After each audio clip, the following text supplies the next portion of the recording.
कैसे आप लोग ठीक है? बहुत इंपॉर्टेंट टॉपिक है हीलियम लिया लेजर, इसी को हम लोग बोलते हैं गैस लेजर। प्रीवियस क्लास में हमने क्या बताया था? Ruby laser. और आज क्या बता रहे हैं हम? Helium neon laser. Helium neon laser का स्ट्रक्चर बना हुआ है। ये जो हीलियम लियान लेजर है एक रेजोनेंट सिस्टम है। क्या है ये? रेजोनेंट सिस्टम जो लॉन्ग एंड थिन है, इसके बोथ एंड तो क्या है? मिरर लगा हुआ है। वन एंड को फुली सिल्वर्ड कर दिया गया है और अदर एंड को पार्शली सिल्वर्ड किया गया है। ठीक है? और इस रेजोनेंट सिस्टम को हम लोग डिस्चार्ज ट्यूब बोलते हैं। क्या बोलते हैं? डिस्चार्ज ट्यूब बोलते हैं। इस हीलियम नियॉन लेजर में, इस डिस्चार्ज ट्यूब में ये हीलियम और नियॉन जो होता है वो 7:1 होता है। इसमें हीलियम 7 है तो नियॉन कितना है? 1 है। 7:1 और इस पर 1 mm मरकरी की प्रेशर दी हुई होती है। किसकी? 1 mm मरकरी का प्रेशर दिया रहता है इस पर। अब हम इस रेजोनेंट सिस्टम को हम सोर्स से कनेक्ट करते हैं। यानी क्या करते हैं? जब इलेक्ट्रिक सोर्स देते हैं तो जैसे इस पर इलेक्ट्रिक सोर्स देते हैं तो क्या होते हैं?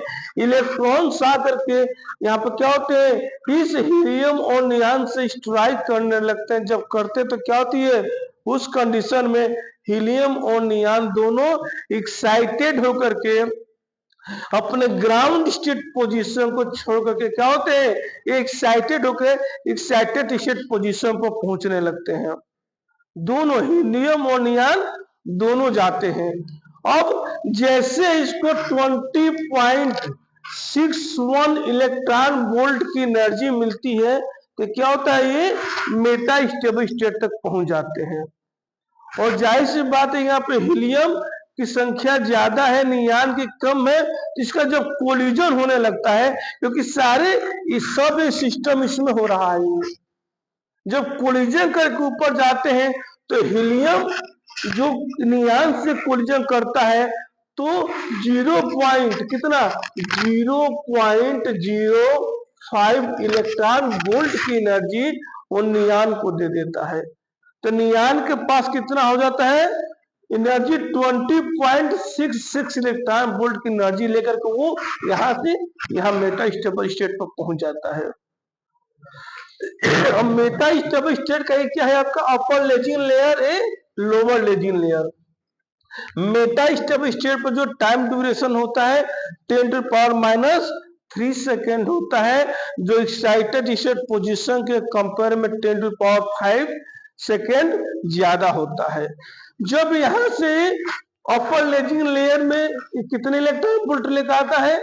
20.66 इलेक्ट्रॉन वोल्ट की एनर्जी लेकर आती है। और लोअर लेजिंग लेयर में कितना है? 18.70 इलेक्ट्रॉन वोल्ट। यानी कि जो लेजर बीम का ट्रांजिशन होता है वो इन दोनों के बीच में ही होता है। अब यहां से मेटा स्टेबल स्टेट के अपर लेयर से जब इसका स्टिमुलेटेड इमिशन होने लगता है तो क्या होती है? ये 6328 एंगस्ट्रॉन की एक फोटॉन एनर्जी को रिलीज करती है और ये अदर से कोलिजन करके स्ट्राइक करके सेम वेवलेंथ सेम फ्रीक्वेंसी की एक अदर बीम को रिलीज करती है। यानी कि लेजर का जो ट्रांजिशन होगा केवल किसके बीच में होगा? 20.66 इलेक्ट्रॉन वोल्ट टू 18.70 इलेक्ट्रॉन के बीच में। ऐसा नहीं बोलेंगे कि 18.70 टू 20.66, ये नहीं, क्योंकि कहाँ हो रहा है? अपर से लोअर की तरफ आ रहा है। ध्यान रखिएगा। इतना हो गया। और 6328 एंगस्ट्रॉन की बीम पे निकल रही है।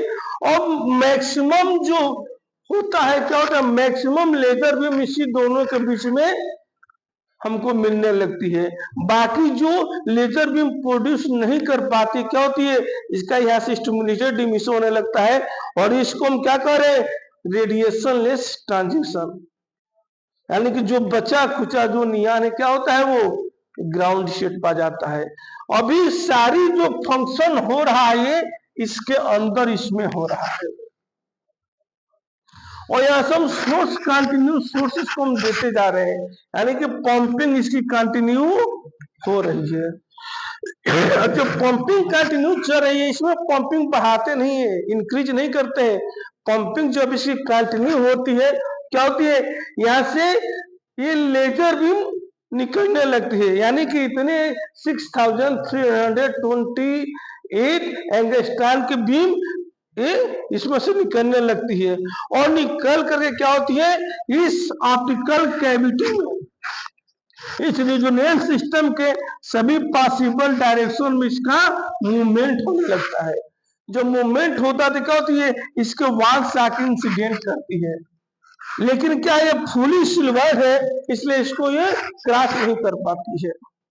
ठीक है, और ये सभी पॉसिबल डायरेक्शन में मूवमेंट होने लगता है और एक दूसरे से कोलिजन करने लगती है। जब कोलिजन होता है और पंपिंग कंटिन्यू यहाँ से हम करते जाते हैं, जब कोलिजन होने लगता है सब क्या होती है, सारी बीम इस रेजोनेंट सिस्टम के एक्सिस के पैरेलल आकर सिचुएटेड हो जाती है और जब ये हाई कोहेरेंट की हो जाती है तो क्या होती है, इस पार्सली सिल्वर मिरर इस इंड से एक हमको 6328 एंगस्ट्रॉन की एक लेजर बीम हमको मिलती है। इसे हम क्या बोलते हैं, हीलियम नियॉन लेजर। मैंने प्रीवियस क्लास में आपको बताया था कि रूबी लेजर और हीलियम नियॉन लेजर में बेस्ट कौन है। तो अब आप देखें कि एक तरफ हम देखते हैं रूबी लेजर। रूबी लेजर क्या था, 3 टाइप का लेजर है। Comparing between ruby laser and helium neon laser. Ruby laser 3 type का laser, helium neon laser 4 type का laser. Ruby laser pumping fast करते हैं, हीलियम नियॉन लेजर में पंपिंग फास्ट नहीं होती है, एक करके एक समान हम एक कंटिन्यू करके हम छोड़ देते हैं। रूबी लेजर में जो पंपिंग फास्ट करते हैं तो क्या होती है, सिस्टम हिट होने के चांसेस रहते हैं और हीलियम लेजर में ही सिस्टम हिट होने के चांस नहीं रहते हैं। ये काफी कॉस्टली होती है, रूबी लेजर कॉस्टली होती है, हीलियम लेजर कॉस्टली नहीं होती है। रूबी लेजर की कूलिंग की व्यवस्था करनी पड़ती है, हीलियम लेजर में कूलिंग की कोई रिक्वायरमेंट नहीं होती है। रूबी लेजर के लिए एसी रूम के रिक्वायरमेंट होता है और हीलियम लेजर के लिए एसी रूम की रिक्वायरमेंट नहीं होता है। रूबी लेजर की इनपुट ज्यादा देते हैं और आउटपुट कम मिलता है, हीलियम लेजर को इनपुट कम देते हैं, आउटपुट ज्यादा मिलता है। रूबी लेजर की इफिशियंसी कम होती है और हीलियम लेजर की इफिशियंसी ज्यादा होती है। यही रीजन है कि helium laser is superior than ruby laser.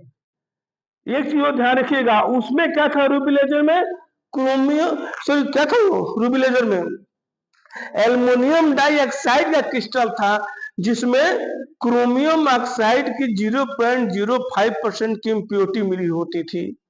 इसमें क्या है, हीलियम और नियॉन में 7.1 का रेशियो है और जब कोलिजन करता है तो 0.05 इलेक्ट्रॉन वोल्ट एनर्जी ट्रांसफर किसको करता है, ये नियॉन को करता है।